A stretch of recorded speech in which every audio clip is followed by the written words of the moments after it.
মোদিকে গ্যারান্টি বা মোদির গ্যারান্টি কি কি একবার আমি দেখে নেব একদম ধরে ধরে।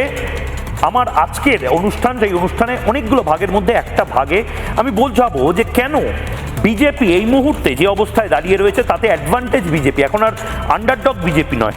প্রথমে বাংলার আইনের শাসন লাগু। দেখুন, এটা মোটামুটি মানুষজন শুনে শুনে বোর হয়ে গেছে। তৃণমূল যাবেই, বিজেপি এসে আইনের শাসন লাগু করবে, কিন্তু এছাড়া কি করবে? মানুষকে কৈফিয়ত দেবে সরকার, এটা প্র্যাকটিসের মধ্যে ছিল না। স্বাস্থ্যমন্ত্রী তিনি বলে দেন যে আমি জানি না আর জি করের ঘটনা কেন ঘটলো। পুলিশ মন্ত্রীর কোনো অ্যাকাউন্টেবিলিটি নেই। এই কৈফিয়ত দেওয়ার প্র্যাকটিসটা শুরু করবে বিজেপি, এটাও মোটামুটি ধারণার মধ্যে ছিল। মা বোনেদের সুরক্ষা এটা দিতে হবেই বিজেপিকে, নয়তো শেখ শাহজাহান নিয়ে যা যা বলেছেন সেগুলো একটাও আর ধোপে টিকবে না। দুর্নীতিগ্রস্তদের জেলে পাঠানো, কবে জেলে পাঠাবেন সেদিকে চোখ থাকছে বাংলার মানুষের, কারণ তৃণমূল যাচ্ছে।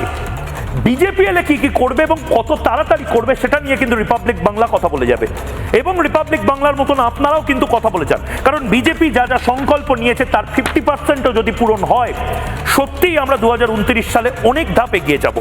অনুপ্রবেশকারীদের ঘাট ধাক্কা কত তাড়াতাড়ি বিজেপি দেয়, কত তাড়াতাড়ি বুলডোজার চলে আমরা দেখব, এবং সপ্তম পে কমিশন এটা করতে হবে।